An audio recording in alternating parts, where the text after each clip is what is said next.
بہلول کا نام آپ نے سنا ہوگا، یہ مشہور مجاذیب میں سے یہ مجذوب گزرا ہے۔ دریائے دجلہ کے کنارے اکثر گھومتا رہتا تھا اور اس کی ادائیں نرالی تھی۔ مجذوبوں کے رنگ اپنے ہوتے ہیں، سادیہ نزدیک رائے عاشقاں، خلق مجنو نندو مجنو آ کے لست۔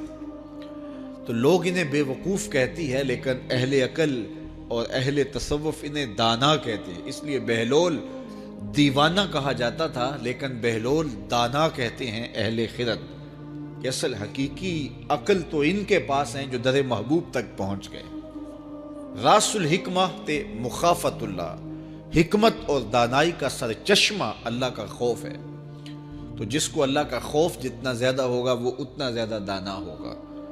تو یہ لوگ اسی راستے کے مسافر ہوتے ہیں، اور کسی تجلی کے وفور سے شیشہ عقل ٹوٹ جاتا ہے تو پھر ان کی کچھ حرکتیں غیر مرتب ہو جاتی ہیں، تو لوگ سمجھتے ہیں یہ دیوانے ہو گئے ہیں۔ اصل تجلیات کے وفور سے ان کے ہوش ٹکانے نہیں رہے، لیکن ان کے دل پر وہی تجلیات منعکس ہوتی رہتی ہیں، تو انہیں دیوانے کہہ دیا جاتا ہے، لیکن حقیقت میں یہ دانا ہوتے ہیں۔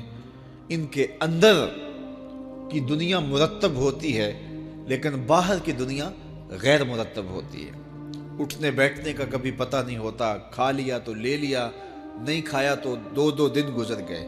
پہننے کو کچھ میسر آ گیا تو ٹھیک ہے، نہ میسر آیا تو کئی کئی دن گزر گئے۔ تو ان کو اپنے ظاہر کا خیال نہیں ہوتا، ان کی نظر مشاہدہ جمال پہ ہوتی ہے، اور پھر یہ دنیا سے اور اپنے آپ سے بھی بے گانے ہو جاتے ہیں، اور لوگ انہیں دیوانہ کہہ کے پکارتے ہیں۔ میں دریائے دجلہ کے کنارے حضرت سری سختی کے مزار پہ حاضر ہوا، تو حضرت جنید بغدادی اور حضرت شیخ شبلی کے مزار پہ، حضرت ذوالنون مصری کے مزار پہ، اور دیگر مزار، یہ سارے دجلہ کے کنارے واقع ہیں۔ تو وہاں بچے کھیل رہے تھے، تو ہم نے ان بچوں سے پوچھا کہ یہاں کوئی اور مزار بھی ہے؟ تو انہوں نے اشارہ کر کے بتایا کہ آپ اس سمت جائیں تو آگے بہلول دانا کا مزار ہے۔ تو شوق تھا تو ہم وہاں گئے، تو بہلول دانا کا مزار تھا، باہر لگا ہوا تھا بورڈ، تو شکستہ سا مزار تھا، ہم اندر داخل ہو گئے۔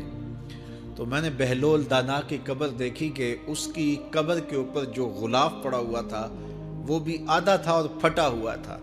میں نے کہا فقیروں کی جو علامتیں ہوتی ہیں وہ مرنے کے بعد بھی پائی جاتی ہیں، آج بھی مجذوبیت کا رنگ اس کی قبر پہ نمایاں ہے۔ اور میں نے دوستوں کو کہا جو میرے ساتھ تھے، میں نے کہا دیکھو کو جو ہوتے ہیں نا مجذوب، بعض کا کپڑے بھی واجبی ہوتے ہیں ان کے اوپر، تو یہ دیکھیے کہ اس کا غلاف بھی جو ہے وہ آدھا ہے اور وہ بھی جگہ جگہ سے پھٹا ہوا ہے، تو اس کی قبر بھی اس کے جذب کی کہانی سنا رہی ہے۔ تو یہ دریائے دجلہ کے کنارے گھومتا تھا، اور لوگ اس سے ملتے تو جو اس کی زبان سے نکلتا وہ پورا ہو جاتا۔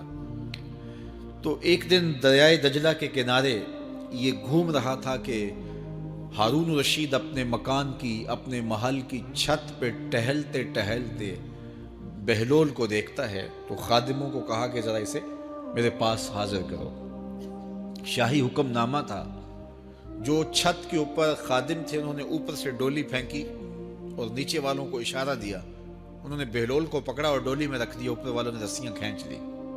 2 لمحوں کے بعد بہلول بادشاہ کے سامنے تھا۔ تو بادشاہ نے بہلول سے کہا کہ بہلول ایک بات تو بتاؤ، کہا پوچھئے، کہا آپ خدا تک کیسے پہنچے ہو؟ تو بہلول نے مسکرا کے کہا جیسے آپ تک پہنچا۔ علامہ اقبال نے جو مرد کلندر کی نشانیاں بتائی ہیں ان میں سے ایک نشانی یہ ہے، بات میں سادہ و آزادہ معانی میں دقیق، کہ اس کی بات بہت لمبی اور لچھے دار اور گچھے دار نہیں ہوتی، سیدھی سیدھی بات ہوتی ہے لیکن سیدھی روح میں اترتی ہے۔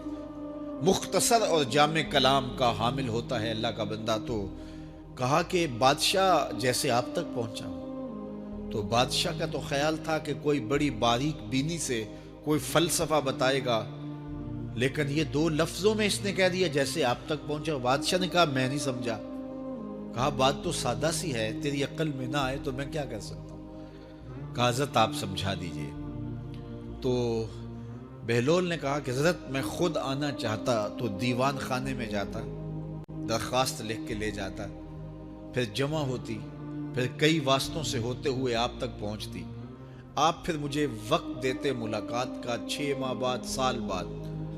اس وقت پہ میں تیار ہو کے ملاقات کرنے آتا. آپ کے کوئی شاہی مہمان آ جاتے تو پھر ملاقات منسوخ ہو جاتی.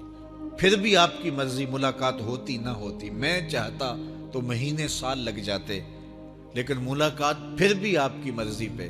اور جب آپ نے چاہا ہے تو 2 گھڑیاں بھی نہیں لگی. تو کہا بندہ چاہے تو کروڑوں سال بھی بیت جائیں, اس کے قرب کی کوئی انتہا نہیں ہے, لیکن جب وہ چاہے تو 2 گھڑیاں بھی نہیں لگتی. مانا کہ محبت کے سفر میں ہر گام پہ 100 مشکل ہے, لیکن یہ سفر آسان بھی ہے اگر ساتھ تمہارا ہو جائے.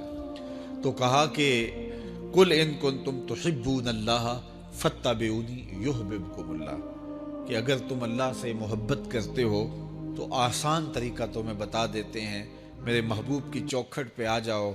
اللہ اکبر, جس کو تم ڈھونڈنے نکلے تھے وہ تمہیں وہاں مل جائے گا. اور تم اس سے محبت کا دعویٰ رکھتے تھے, وہ تم سے محبت کا دعویٰ کرے گا. اور پھر جب تم اس کے محبوب ہو جاؤ گے تو پھر جو تم کہو گے وہ کیوں نہیں ہوگا, کیونکہ محبوبوں کی تو بات مانی جاتی ہے. یہ نظام الدین اولیاء علیہ رحمہ کو محبوب الہی کہتے ہیں نا. ان کا واقعہ بھی علماء نے یہ لکھا ہے, صوفیاء نے, کہ ان کے شیخ حضرت بابا فرید الدین گنج شکر رحمۃ اللہ تعالی علیہ ایک دن موج میں آ گئے اور کہا کہ نظام الدین محب بنو گے یا محبوب بنو گے. تو یہ بڑی خدمت کرتے تھے اپنی شیخ کی. تو کہا کہ محب بنو گے یا محبوب. تو کہا حضرت اگر اجازت ہو تو اپنی ماں کو نہ پوچھاؤں. اللہ اکبر, ان لوگوں کی مائیں بھی تو صاحب حال ہوا کرتی تھی. تو کہا کہ اگر اجازت ہو تو اپنی ماں کو نہ پوچھاؤں کہ محب بننا ہے یا محبوب بننا ہے. کہا جاؤ تمہیں اجازت ہے. تو گھر کی طرف روانہ ہوئے. 1 دن کا سفر کیا. راستے میں ایک فقیر تھا مجذوب, جو راستے میں بیٹھا تھا. حالت اس کی عجیب سی تھی. تو یہ سلام کر کے گزرنے لگے تو وہ مسکرا کے بولا محب بنو گے یا محبوب. تو حیرت زدہ ہو گئے کہ اسے کیسے پتا چل گیا, یہ تو میرے شیخ کا اور میرا راز ہے. تو رک گئے. کہا کہ حضرت اگر آپ بتا دیں تو بہت اچھا ہو. کہا نہیں, ماں سے پوچھو, جو وہ بتائے گی وہی بن جانا. اور اگر ماں نے نہ بتایا تو کل آ جانا, اسی وقت یہاں ملاقات ہوگی, پھر میں بتا دوں گا. خیر چلے, رات کو پہنچے, والدہ کی خدمت میں سلام پیش کیا, پاؤں دبائے اور کہا کہ شیخ موج میں آ گئے اور کہا محب بنو گے محبوب بنو گے. تو میں نے کہا ماں سے پوچھ لوں. تو میں اماں جی آپ سے پوچھنے آیا ہوں. راستے میں یہ واقعہ بھی ہوا. تو ماں نے کہا کہ بیٹے تم صبح ناشتہ کر کے پلٹ جانا, اور وہ جو راستے میں تیرے دل کی بات بوجھ گیا وہ کوئی صاحب حال تھا, وہ تمہیں صحیح بتا سکے گا کہ محب بننا کہ محبوب بننا. خیر یہ صبح ناشتہ کر کے ماں کے پاؤں پکڑے, اجازت طلب کی اور واپس نکلے. اور وہاں جا کے دیکھا تو کوئی فقیر نہیں ہے. بڑے حیرت زدہ ہوئے, دائیں بائیں سے پوچھا کہ یہاں کل ایک بابا بیٹھا تھا. کہا وہ تو کل کا ہی فوت ہو گیا. تو کہا اس کی قبر کہاں ہے. کہا قبر کس نے بنانی تھی اس کی, وہ گندگی کے ڈھیر پہ لوگوں نے پھینک دیا.